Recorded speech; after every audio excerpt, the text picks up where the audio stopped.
செந்தில், சீப்பு செந்தில், 2 ரூபா பேடிஎம் கரோ செந்தில் அப்படின்னா அன்போடு அழைக்கப்படும் அண்ணன் தமிழ்கேள்வி செந்தில் அவர்கள் திமுக முட்டு கொடுக்குற மாதிரி ஒரு பயங்கரமான விஷயத்தை சொல்லிட்டாரு. டிவிக்கே பார்த்து பயந்து அஞ்சு டிவிக்கு நண்பர்கள் மேல வச்சு வன்பத்தை கக்குன்னு கக்கி ஒரு பெரிய வன்மம் கக்கி விட்டுருக்காரு. என்ன சொல்லிருக்காங்க, ஒட்டுமொத்த ஐடி வேலை பார்க்கறாங்க. இப்ப சென்னையில இருக்க ஐடி ஊழியர்கள் எல்லாருமே வந்து பாத்தீங்க அப்படின்னா ஆபீஸ்ல லீவ் போட்டுட்டு வந்து ஒட்டு மொத்தமாக சென்னையில டிவி கேக்கு வாக்களிச்சிருக்காங்க. நீங்க எல்லாம் சோத்துல தட்டை போட்டு அதானே சாப்பிடுறீங்க, அந்த சாப்பாடு உங்களுக்கு யாரு கொடுத்தது, திமுக தானே கொடுத்துச்சு அப்படின்ற மாதிரி அந்த ஐடி ஊழியர்களை பார்த்து இந்த தமிழ்கேள்வி செந்தில் வந்து சொல்றாரு.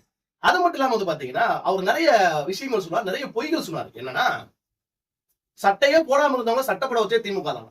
அதுக்கு முன்னாடி அமரக்கூடிய என்னன்னு தெரியல. அதுக்கப்புறம் வந்து பாத்தீங்க அப்படின்னா இன்னொன்னு சொல்றாரு, உங்க தட்டு இருக்குல்ல, தட்டுல சோறு இருக்குல்ல, அந்த சோறு உங்களுக்கு யாரு கொடுத்தது, திமுக தான் கொடுத்துச்சு அப்படின்னாரு. அப்புறம் நீங்க ஐடில வேலை பாக்குறதுக்கு அந்த ஐடி ஹப் எல்லாம் சென்னையில நிறைய இருக்கு பாத்தீங்களா, அதெல்லாம் வந்து பாத்தீங்கன்னா திமுக தான் அமைச்சு கொடுத்துச்சு. உங்களுக்கு கம்ப்யூட்டர் ஒண்ணு உங்களுக்கு யாரா கொடுத்தது, திமுக தான்டா கொடுத்துச்சு அப்படி இப்படின்னு திமுக காரனுக்கே தெரியாத அளவுக்கு முட்டு கொடுத்திருக்காரு தமிழ்கேள்வி செந்தில் அவர்கள்.